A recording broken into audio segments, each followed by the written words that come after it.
Hey guys, in this video, I'm going to show you how to make different page sizes in Microsoft Word. So for us to get this done, we have here this document right here, and let's head over to view and view multiple pages.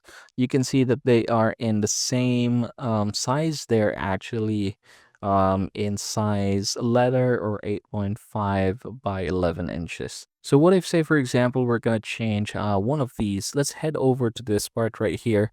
This is now on page 5, and let's go ahead and change page 5 to, say, for example, legal, just so we could see the difference.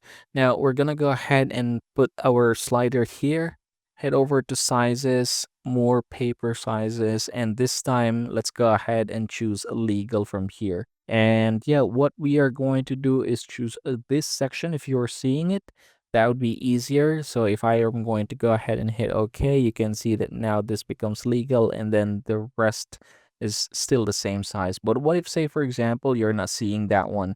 I'm going to show you the best way to do that. So I'm going to go over here again, and let's go ahead and click size, more paper size, and this time let's choose legal. And instead of this section, choose this point forward and then hit OK. So what it does is basically transform the last two pages into a legal, but say for example, if the last one is not supposed to be legal, then you head over back there and yeah, click more paper sizes and choose the same letter, and then choose this point forward and then hit OK.